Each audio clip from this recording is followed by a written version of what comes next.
First Watch with Sheriff Mark Daniels on KWCD Bisbee Sierra Vista. Hosted by Public Information Officers Carol Kappas and Grady Butler. First Watch is brought to you by Sulphur Springs Valley Electric Cooperative. And welcome to your Friday. I'm Grady Butler. With me is Carol Kappas and Sheriff Mark Daniels. Good morning. Good morning, Cochise County. Hello, everyone. Well, let's start with Cochise County football.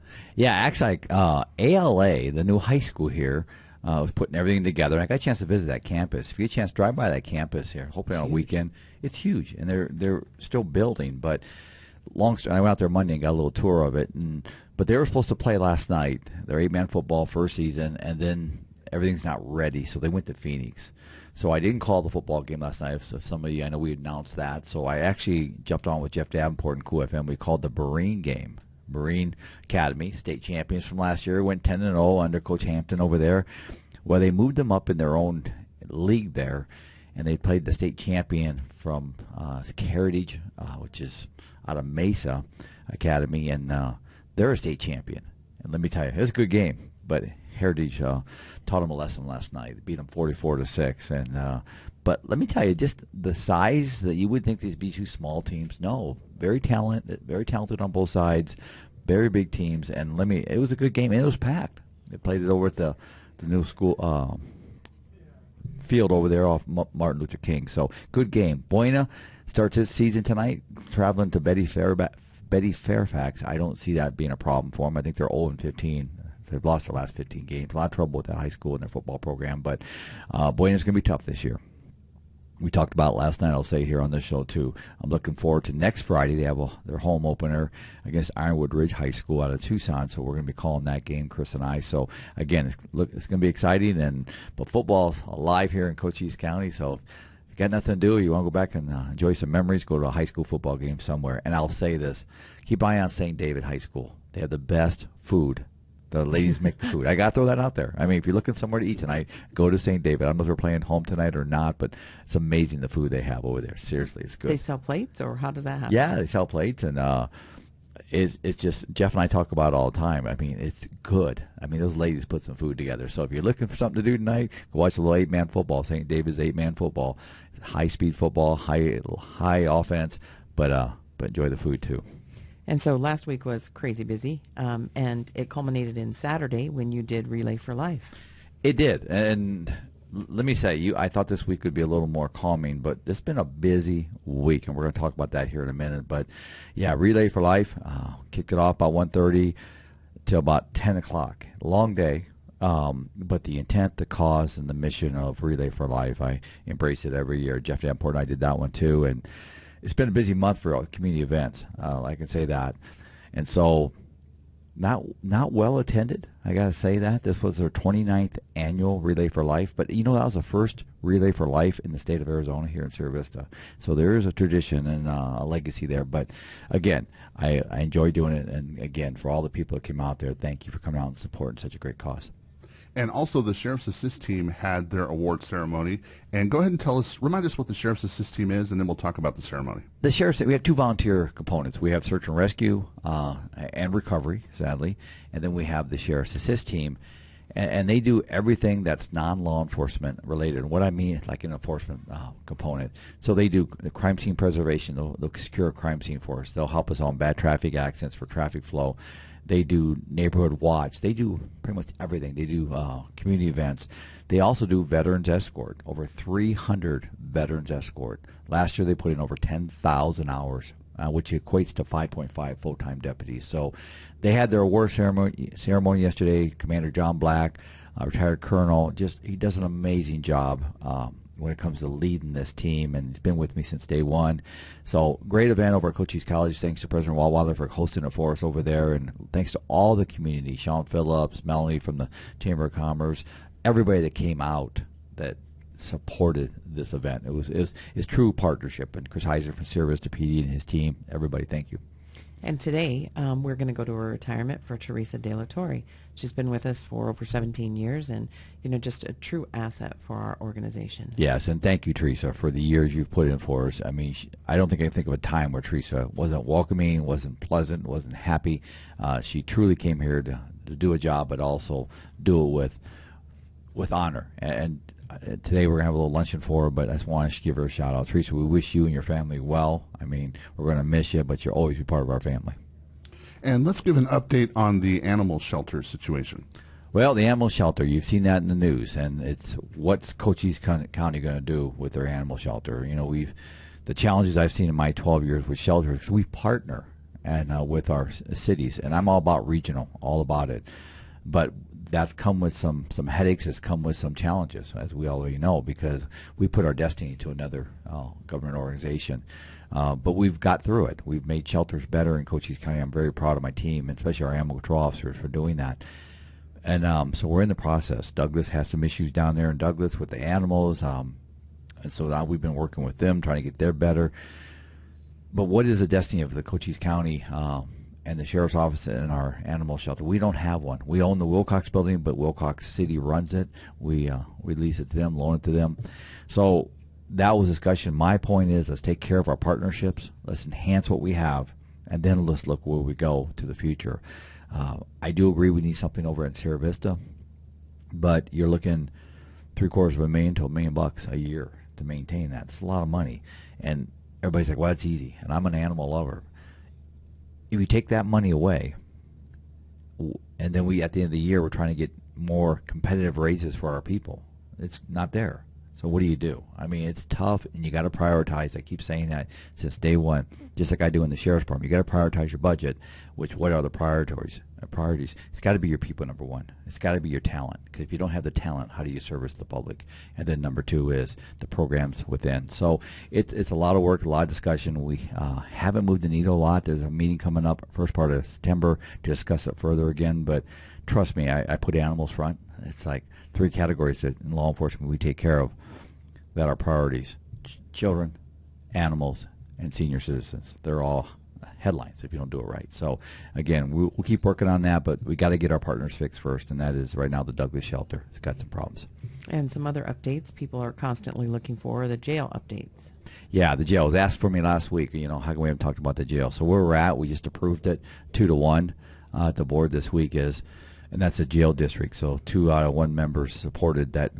We're in the process of a feasibility study, which is to determine where we build the jail, how big would the jail be, and then some concepts within. And so they're looking at that right now. We're out looking. It's like $300,000, but this is all under the jail district. And there was a question that was brought up, and he called to the public, and I don't know who he is, but hopefully he's listening this morning, that this was just a big scam to get a justice center in there. Did you hear this? I did.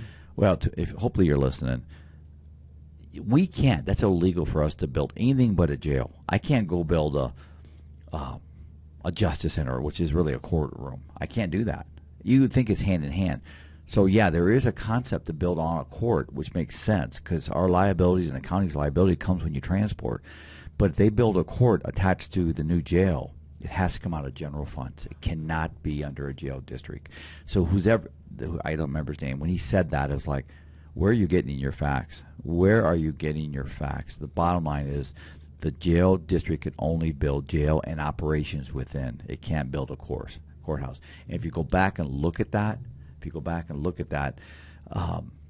they even had a meeting afterwards that discussed it. There was no hidden agenda there. So again, if you got a question, call the sheriff's office, call Commander Kenny Bradshaw. He's my project manager on this, or call myself. If I don't have the answer, we'll find it. But trust me, there is no cover-up in this thing. We couldn't be more transparent. And they also had another unfortunate circumstance at the jail. We did, and we.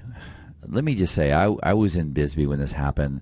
I went in there, and this is the optics of me walking the jail. The call came in. The person tried to take his life.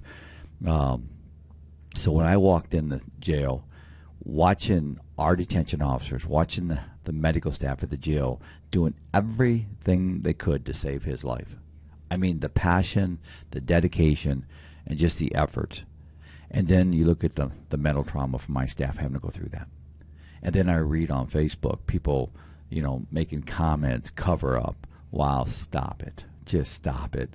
You ought to see that. I mean, we take people in. Jails are emotional. Jails are challenging. And jails are not a place like Disneyland.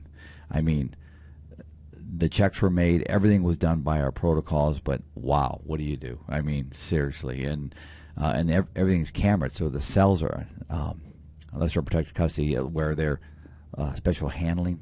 Otherwise, they're in their cell, and that's just part of why we need a new jail. That's an outdated system too. It truly is. But people have cells all over the country. It's just a way of doing business. But long story short is, when we walked into jail, it had rained that day. The halls were flooded. Literally, the halls were flooded. We're walking through water. It's almost walking through a river, and getting the gurney, the ambulance gurney down through there, and the medics. I mean, literally, it was going through water, dripping everywhere. And it's just, are you kidding me? And this is our jail. And the ones that say, and most of them will tell you, well, we know you need a new jail, Sheriff. But what's the solution then? $40 a year per citizen, or is it going to be more? Give me a solution. Nobody can give me a solution beyond what we've given them. But either way, we're going to push forward. The jail district is moving forward. We're not stopping any illegal till a court says, hey, you can't do it no more. And we have not had that. I'm very confident we're going to be successful there. And if we don't, then I go back to the board of supervisors. Remember, I'm the tenant. I'm not the landlord. I'll go back to them and say, now what do we do? Because I have a constitutional mandate as a sheriff to make sure I run a safe and manageable jail. That jail is challenging that right now. Lawley Automotive Group has always been a friend of the Sheriff's Office, and this week we made some new friends with the Morse Company. We did. Teddy Morse was here this week, and I spent a day with him along with my team. I just got to say, before I say anything else, thank you to Sean and Kate Lawley. Thank you for everything you've done. Now, there's people riding going, wow, let me tell you, they gave back so much to this community, and they were friends of mine, and I'm going to miss them, and I wish them well. They've done well for this community. They've done well for themselves, and I wish that now they have a great retirement. Second to that is, now with Teddy, is just a down-to-earth guy, a big supporter of public safety, big supporter of community. He's going to be a partner in our charity ride, our Cars for Kids that we do with the Boys and Girls Club, and Fraternal Order Police, all this. I'm just so excited that we have a new owner. This could have been anybody, a guy that doesn't want to touch the community, is going to sell cars. Here's my product, leave me alone. No, that's not the guy I met the other day, and he's a mini. He's small like me, and I even said that. I said, Teddy, don't take this wrong, but you don't look like a business owner. I said, before you look at me and say something, because he's kind of say something back, I said, I don't look like a sheriff, so we're going to get along really well. So, no, I was very impressed. I think you're going to see him around the community. He's got a lot of dealerships. Found out he just bought a dealership back in my neck of the woods where I grew up when I went to school, and then down the street where my grandpa was the mayor, my dad was born. That's in Savannah, Illinois. So he just bought that Chevy dealership there, and we were talking about that. So, and then DeWitt, Iowa, which is up the river from us. So either way, he's big into Harleys. He's going to be at the charity ride. He's going to ride with it for that. And also, speaking of charity ride, if I don't forget, Berg's Heating and Cooling has now become a partner with us for and I want to thank Tyler and Beth for jumping in there, and Ashley. We had lunch with her this week. She's a COO, I think, or marketing, but she was awesome. So again, thank you to Berg's for jumping in there with us too. And you're also doing something with Boys and Girls Club on that same vein, and that's going to be tomorrow. You're going to be judging their car show. Yeah, the Bisbee Boys and Girls Club. I'll be judging their car show along with some others in the morning. It's like the 4th, 5th year I've done that for judging, and it's at 10 o'clock in the morning down in the Warren area on their main street. If you haven't been to the Bisbee Boys and Girls Club car show, it's a really nice show. They back them up on the main drag there, and it's a neat event, and they get some nice classics there. So it makes it real tough for judging, but it's supposed to be a beautiful weekend as we have a 3-day holiday weekend. But if you got nothing else to do tomorrow, want to see some classics, come to Bisbee. Show starts at 10 o'clock. And some sheriffs from Wisconsin are in the area today. And tell us what the Border to Backyards program does for them. And this is a program that brings law enforcement, sheriffs, police chiefs from all over the country to come here. They pay for it. We're not paying for this, just to understand.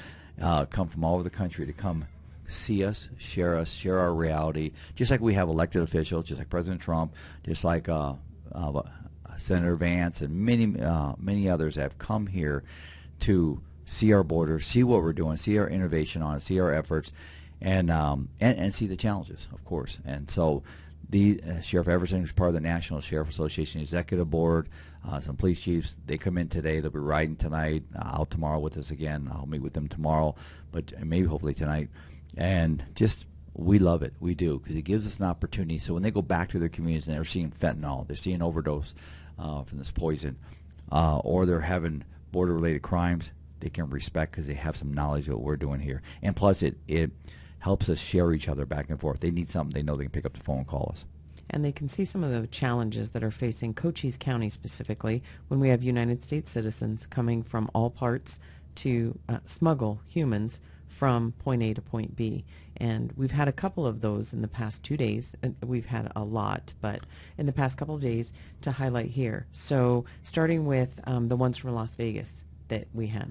Yeah, two of our deputies actually driving saw them when a camouflage jump in the back of a pickup and cover up.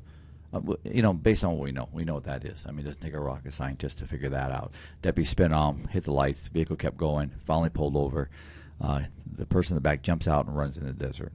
Very common for us. Both deputies grabbed the driver and passenger, both out of the Nevada area. One was wanted for robbery. There were some officer safety issues with him. He would not cooperate with us. He wouldn't tell us his name or anything. He was quite the challenge, and you could just tell there was a problem. The other one was arrested and charged for attempted murder. This is stuff I say all the time. These are the people that this open border is attracting to come down here to make a couple of dollars on the back of our community. Now, these two people obviously don't care about our citizens, don't care about life, and now they're down here committing crime. So they're both sitting in our jail. Thank you to my deputies on that one. I stopped there and was helping them on this call. Thanks to Border Patrol, we did get the one at Rand. And what was interesting with the one at Rand, he dropped his bag, or had his bag there, and we got it. There was a climbing rope inside that bag.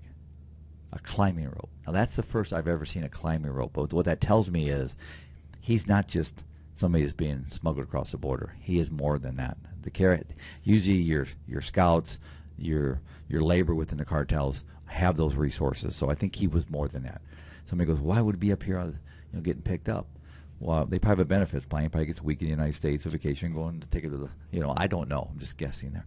But either way, that just shows you how complex this business is. And to say this too, one of my deputies was injured last night with a pursuit, chasing a smuggler driver, and injured himself, cut himself pretty good.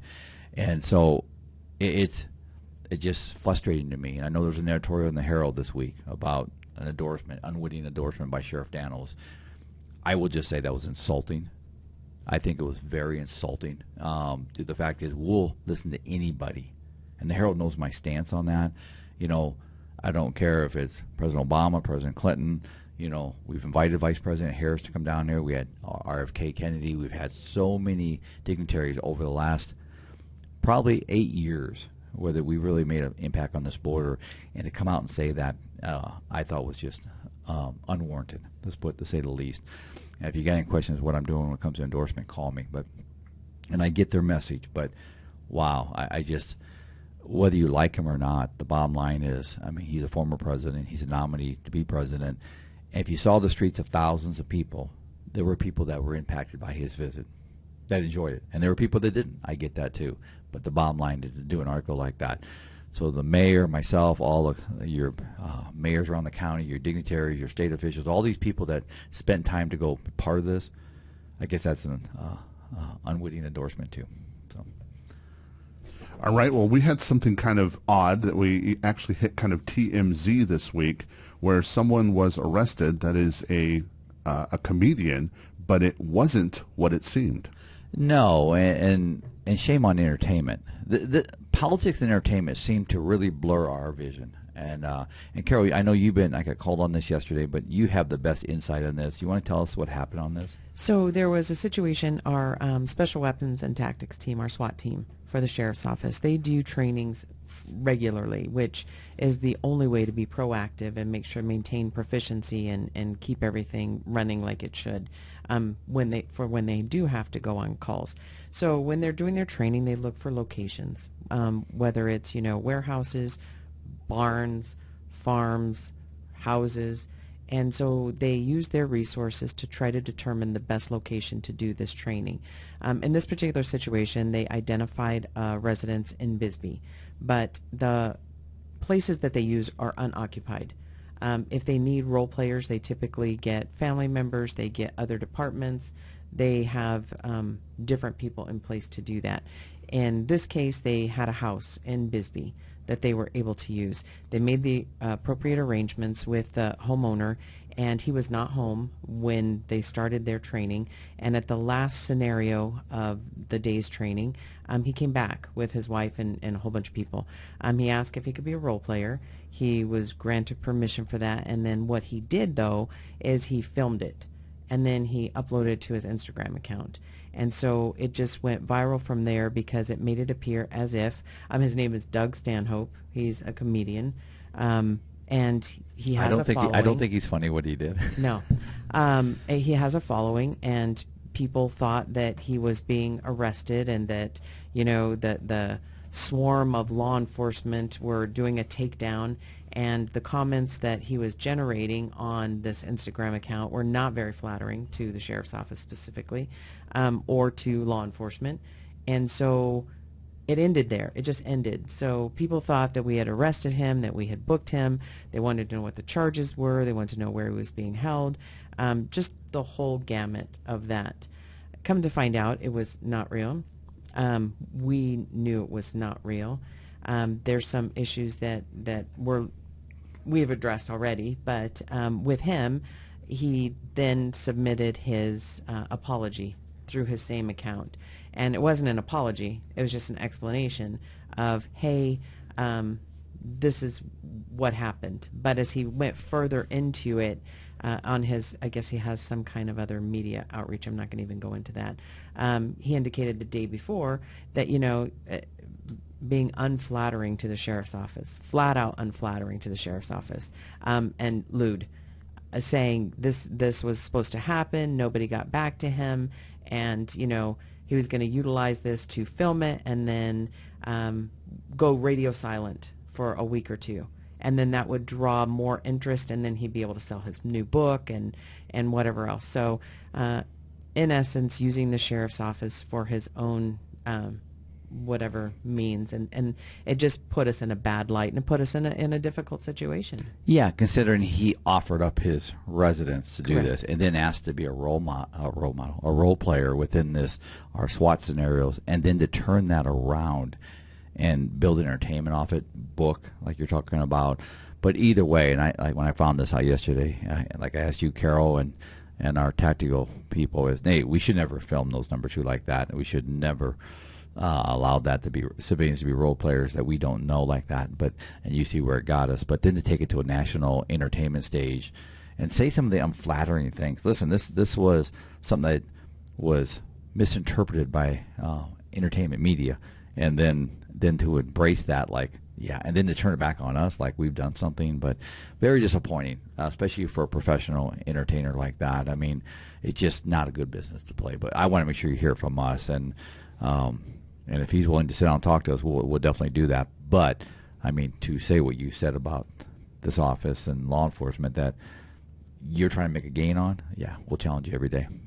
There's some more scams that are hitting the area, and some of them are the usual suspects. But remember, if somebody initiates a call to you, automatically distrust it if it involves them trying to give you money. But let's talk about some of the scams that we're seeing right now. We're working on one right now from an elderly senior citizen that got scammed for over $10,000, and where they called and said they're part of the FTC, Federal Trade Commission. And they run through fear. They scare you through fear and what seems to be real to them. And they're going to protect you. Always remember, if the federal government or anybody tries to call your sheriff's office, we don't do that. We're not going to call, hey, give us money and then we'll protect you. If somebody says that, hang up. Get a whistle, blow in their ear. I don't lock the phone, all the good things to do. But in this case, the person bought into it because she felt it was real, and she was scared, even scared enough to not tell her family. And I'm not saying that's isolated. It happens all the time to people that you would be surprised. Because you think, oh, how could they fall for it? Believe it or not, it happens more than not. All I can say to you is if people are calling you and saying they want money, they need your information, do not share that. Pick up, call 911, call law enforcement, Service Police Department, Bisbee Police, whoever your area, Sheriff's Office. Let us verify it, and then we'll guide you through it. But please, I'd rather spend the time to do that up front than not. Well, and then the second half of that is the most recent ones. They've been spoofing our number, and what that is when you see on your caller ID the 520-432-9500, it'll say Cochise County Sheriff. You believe that that's a true call coming from the sheriff's office. And so they make it realistic. They use Officer Smith, Deputy Jones. They are not very creative in that. But sometimes they even research staff members' names and utilize staff members, actual staff members from the sheriff's office or other public safety agencies. And in the last week, there's a gentleman who ended up having $6,000 cash that he fortunately was able to hold on to because the call came in and someone met him and actually explained it was a scam. But a second half of that, within 2 hours, was another female who lost $4,600 because, again, thinking that she had missed jury duty, the sheriff's office was going to arrest her.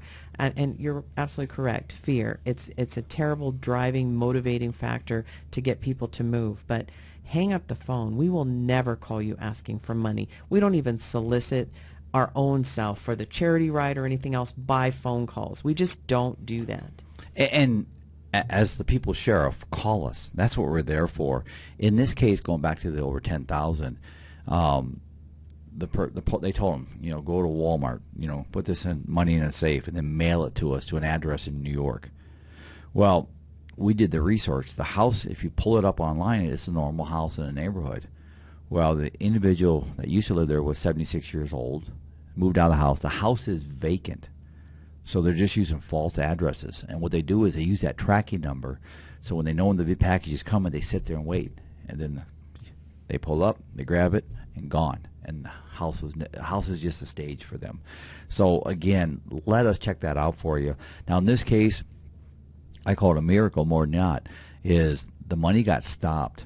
And what happens when you ship packages, dogs check those, and dog will hit on they'll hit on money. Money is dirty, and a lot of times it's got drugs on them. Not saying the people that send it on drugs, but money is a dirty paper. So this got detoured, luckily. So my financial guys are working to get that money back right now, but it is secured. It wasn't delivered. Like I said, that's where the miracle happened. So again, that's exception, not the rule in most cases. So please let us know. And if you talk to your parents, if they're elderly and stuff like that, because they're the ones they're targeting. They are, because they're a vulnerable population for these criminals, and they're just evil. We have a new program called See Something, Say Something that's going to be going into our schools. Tell us about that. And you've heard the federal government see something, say something. But it does. It's got a good rhyme to it. It's a good, easy to say, and it's easy to remember. And that is, it's a QR code that every student has. It's done through one of my sergeants, Jesus Davidson. Credit him on this one. But we're working with Jackie Clay, the school superintendent, and all the superintendents, where all you have to do is scan that QR code, and then it goes right to our office, confidential, and then you can put, hey, there's a problem here, there's a problem here, and then we'll work with the local jurisdiction, that like maybe Sierra Vista PD or Douglas PD, work with them and also the school to get that problem fixed. It gives an outreach for the students that we can get problem solved and maybe stop something before it happens, whether it be a threat, whether it be drugs, whatever it may be, or bullying, who knows. Or there might be a care issue we need to be involved with or something at home. But that allows the students a direct link to law enforcement. And we're so excited to kick that off. And thank you, Jackie Clay. And thanks to all our superintendents that are going to participate in this. But we just opened up. And kids nowadays with their cell phones, it's an easy path to get information to us. So thank you, everybody, for participating on that. And this week, your stop of the week happened on your way to the radio station this morning. Yeah, it highlighted. I didn't know, so I'm coming to the radio station because we always get here early and put the program together. And I come off Foothills onto El Camino Real. There's a vehicle in front of me. There's a vehicle in front of that vehicle. And, that time of morning, everybody runs 20, 25. Well, for whatever reason, the truck in front of me decided to hit the accelerator and go through a no passing zone and pass that car in front of it. So I hit the lights, and I'm sure the car that got passed saw me and said, thank you. Thank you. Because here's the thing. When you pass in a no-passing zone, all those rocks and dirt gets piled up by the markings, now goes everywhere. And it just splatters the car he just passed, and he did it with some aggression. And so I stopped him. I walked up, I said, think you bought this one? And so he did. Very nice guy. He just said, yeah, I got impatient. The car was going 18, 20 miles an hour. There is nothing that allows you to do that. Number one, I did write him a citation this morning. I said, listen, as a sheriff, I don't red light tickets, but sometimes it's so obvious you leave me little choice, little room. So all I'm saying is, again, it goes back to respect and patience. You got to find it. You got to find respect. You got to find the patience. And I get we all have bad days, and I told him, I hope your day gets better. But bottom line is this, is slow down, leave early, and don't rush. But I get the reality side, but don't. You got to drive safe, no doubt about it. Well, Sheriff Mark Daniels, we thank you for coming and talking to us today. Thank you, Grady. Thank you, Carol. And see you all next week. Thanks, everybody. And Carol, who do we have coming in next? We have Sulphur Springs Valley Electric Cooperative. First Watch on KWCD Country is brought to you by Sulphur Springs Valley Electric Cooperative. Giving you an inside look to your sheriff's office. Let's go back to First Watch on KWCD. And it's brought to you by Sulphur Springs Valley Electric Cooperative, giving you an inside look into your sheriff's office. I'm Grady Butler, and with me is Carol Kappas, and our next guest is from our sponsors, Sulphur Springs Valley Electric Cooperative. Could you guys introduce yourself, please? Hi, I'm Jenny Downing. I'm the Energy Management Specialist. Hi, good morning. My name's Corey East. I'm the manager of key accounts, agribusiness, and energy management. Glad to be here. And we're glad you guys are here, too. We love SSVEC. And again, we always want to thank you for being sponsors of this show and getting the information of the Sheriff's Office and the community out into the public. So thank you very much for being a sponsor of the show. And today we're going to be talking about renewable energy. So what does SSVEC do by adding renewable energy into the energy mix? You know, SSVEC is doing a lot of cool things, and we continue to add more renewable energy when it makes financial sense for our membership. We're currently sitting at right around 18% on the energy that we get from renewables. We just added and completed a 20 megawatt system over McNeil, and just to put that to scale, that'll produce enough energy for about 3,000 homes. It was our first system that we also included battery storage. We have 80 megawatt hours of battery storage. That was our largest system that we've put up as of today, and we are starting to add more battery storage to some of our other systems as well. We're also working with our G&T, our generation transmission plant. They're putting in a big array, and we're going to subscribe to some of that, and that's going to put us at about 40% on the renewable energy side. So pretty cool stuff. So I want to talk about solar for a minute. Is it true that SSVEC doesn't want their customers to go solar? Not at all. We always support members that want to go solar. That's their decision. As Corey mentioned, rooftop solar represents a big part of our energy mix. We have about 3,600 members that have installed systems, and we always encourage members to review our educational resources that we have on our website and do their due diligence before committing to any formal agreements.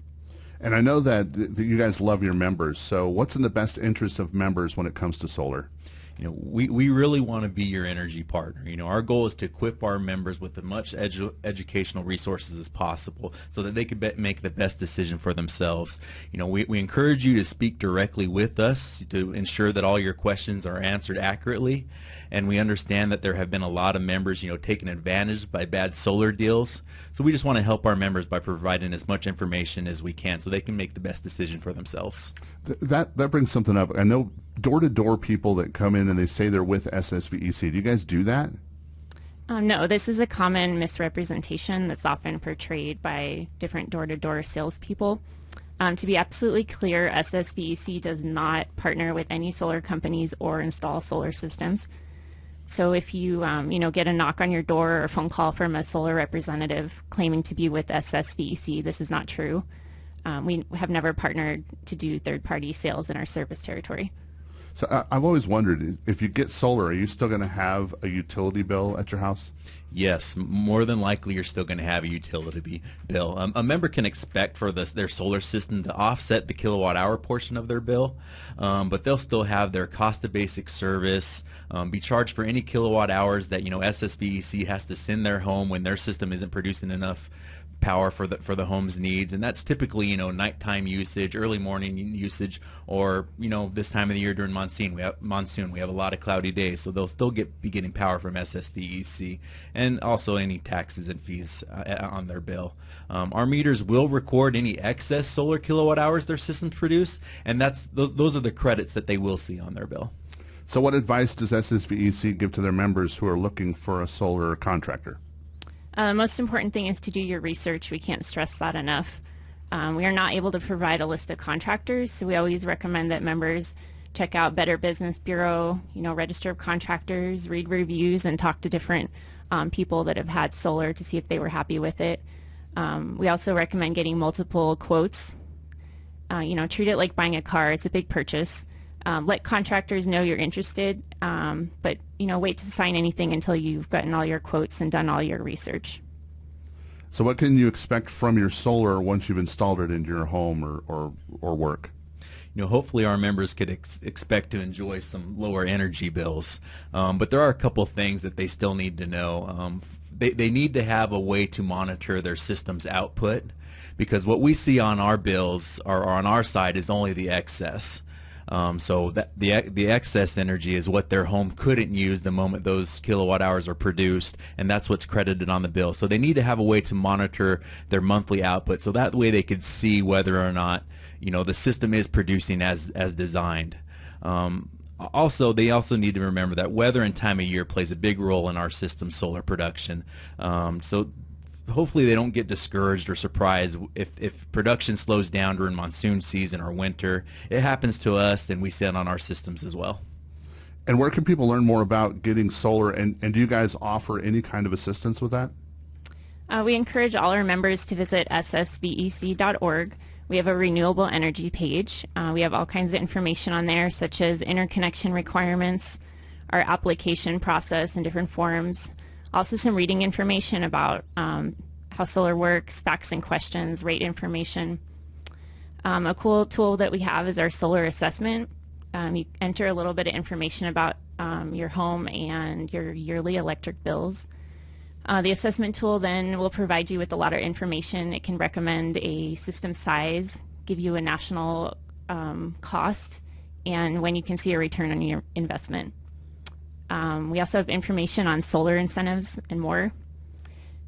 We always help as much as we can. Our solar team is called the SunWatts team, and we're always willing and ready to sit down with any members that have any questions or want us to go through proposals before they sign a contract. We can help them determine the true value of proposed solar kilowatt hours, and then they can decide if solar is right for them.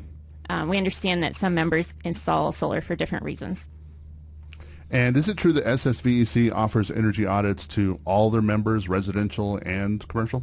We do. It's a very cool program. SSVEC has a team of energy auditors, ready to help our members with any of their energy concerns or high bills, electric bills. Our energy audits are similar to what they call ASHRAE Level 1 audits.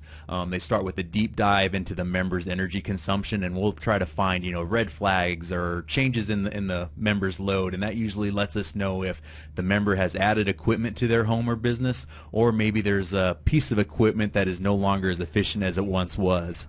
And then we'll follow that up with a walkthrough, a site visit of the home or business, and we'll look at doors, windows, lighting, heating and cooling equipment, insulation, air infiltration areas, all those cool things to try to help our members use less energy by providing tips and what we find on that site visit. But we do offer that for all of our commercial and residential members, so they're always welcome to reach out to SSVEC offices or email energyaudits@ssvec.com. We have a team ready to go. And how many energy audits did you do last year? Oh, this is cool. We did over 400 energy audits last year, so that means our team of energy auditors were in 400 member home and businesses, helping them with their energy needs and their high bills. So people are listening right now and they're thinking, okay, solar, or they've got some ideas in their head now, energy audit, they do all this. How can they get a hold of Sulphur Springs Valley Electric Cooperative? The best bet is to visit our website, ssvec.org. We have lots of different resources on there. You can contact the different departments or just stop into your local office and ask for the assistance that you need. You guys are amazing, and what you guys do for our community is awesome, not only in the energy arena, but also what you guys do for the community by sponsoring and all that. So SSVEC, thank you for doing what you do in our community. We really appreciate it. Thanks for having us. Thank you. First Watch on KWCD Country is brought to you by Sulphur Springs Valley Electric Cooperative. Back to First Watch on KWCD. And it's brought to you by Sulphur Springs Valley Electric Cooperative. I'm Grady Butler, and with me is Carol Kappas. And our next guest, Curious Quails. This is going to be fun already just by the name, I can tell. And you guys are from the U of A Cooperative Extension, is that correct? Yes. Go ahead and introduce yourself to the folks. My name is Regan Durfus. I'm the program coordinator for the AZ Health Zone program, which is out of the University of Arizona Cooperative Extension. And I'm Jacob Salcido. I am the early childhood specialist for our AZ Health Zone team here in Cochise County. And so the first question is going to be, what is Curious Quails? What is that? So Curious Quails is a new youth nature program that we just launched in late July in Hereford, Palominas. Basically, it is a program under Cooperative Extension. It is a community program. And our goal with the program is just to encourage our local families, local youth, local educators, any local community members to get outside where they can engage in nature play, nature exploration, and nature learning. So how can they engage your program? Why should families want to go to this? Yeah, so there are two big reasons. The first reason is getting involved with their local communities. So our first one was in Hereford, Palominas, but we have one coming up in Douglas. Eventually we're hoping to get to Wilcox, other surrounding areas, Benson, etc. We really are hoping to support families to explore areas in their community that they maybe have not before. So we are providing a safe, fun, social setting for families to get together. So again, that first one is just getting out and, when we first did our Hereford Palominas trail, people said, I didn't know this was here. What? We have a trail in our backyard. And so that was pretty exciting for us to really open up their eyes. And we've had feedback already from families who have gone back out there to explore. So they're getting active, really feeling bonded in a sense of community with where they live. And so that's a big one for us. And then the other one is more like the childhood benefits. Right. So we primarily try to, with our activities, we try to target like very early youth, but we welcome all youth and families. But we just try to recognize that that young period of development is so important that if you can get these kids outside, it really plants that seed for curiosity, for creativity, kind of nurtures this maybe a passion for wildlife, for nature, for your local sense of community. So our hope is to kind of plant that seed, nature pun there, but while they're young is our hope. We also try to keep a focus on like making it accessible, keeping it local, trying to help our families realize that nature doesn't have to be this faraway thing where it's only exclusive to so many people, that it can be something that as soon as you step right outside, you're in nature and you can interact with it and you can learn from it and you can explore it. And so we try to bring that to our local communities to help them to recognize that nature is in all of these places. And speaking of local community, I know you guys are working with partners. So tell us about your partnerships that you've got going on. Yeah, so at every event, we are inviting our partners to come and attend with us. So that's really anybody else who's working in the community and could potentially interact with families. So we have early childhood visitation programs. We've had health programs. We've invited CCSO to come out. We're hoping that this could almost be like a one-stop shop event for families to get resources they need, but also learn more about other resources in the community or services. So that's been really fun because then it's not all necessarily on us. There's stuff that we think is fun. Like we had a big mud pit that kids could just dig in and practice their gross motor skills. But other programs are bringing other perspectives and other things. We had Friends of the San Pedro Valley come out and they brought like fossils and bones and really interesting, cool things that, is not in our scope. So it really opens up the learning experience. And so if there are any organizations who are interested in partnering, and that's free to them, it's just setting up a table and potentially a canopy on those hot days, they can come out and be a part of these events with us. And Curious Quails is kind of a young program, so tell us about the goals of Curious Quails. Yeah, so our goal, we have a few goals with it.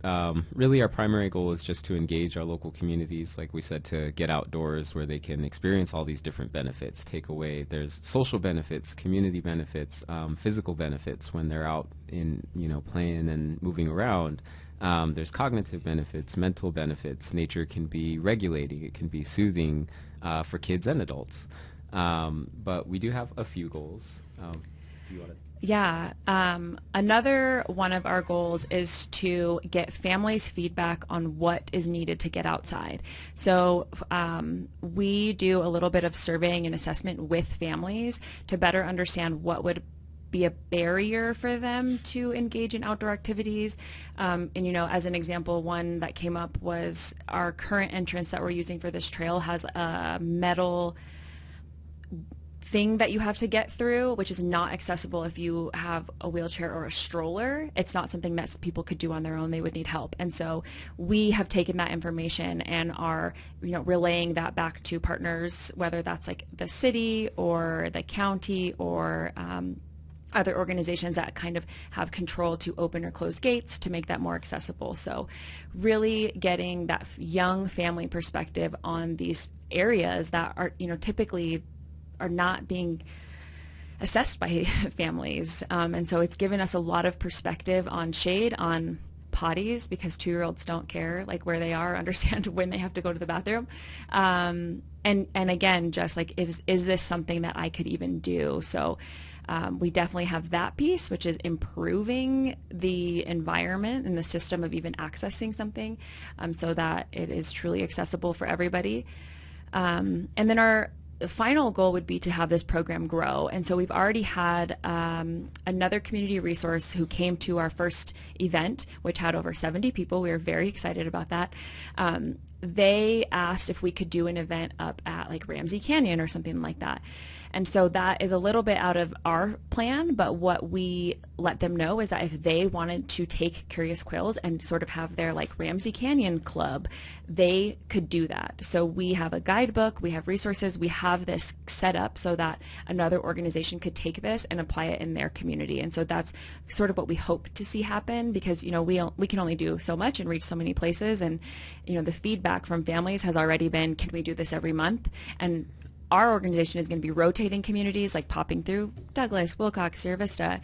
But if there was an organization who could take this on and do once a month at Ramsey Canyon, that would be fantastic. So we are fully prepared to support another organization, or even like a volunteer or a mom or something to do that.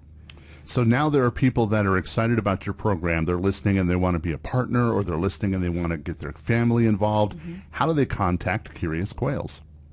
So the first thing I would say would be to check our social media pages. We do try to stay active on both Facebook and Instagram. So on Instagram, you can find us at CochysCQ, and on Facebook, that would be at facebook.com/CochysCQ/. Okay. But we do try to post a lot of updates for events there.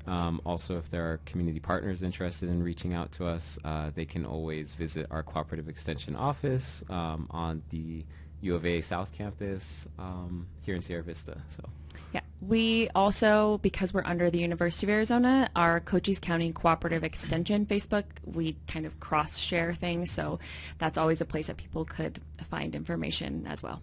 Well, we appreciate what you're doing for our community, and we look for the success of the growth of the Curious Quails. Thanks for coming and talking to us today. Thank you. First Watch on KWCD Country. It's brought to you by Sulphur Springs Valley Electric Cooperative. You've been listening to First Watch, brought to you by Sulphur Springs Valley Electric Cooperative. Keep up to date. Follow the Cochise County Sheriff's Office on Facebook, and tune in next Friday, 7 a.m. for First Watch right here on KWCD.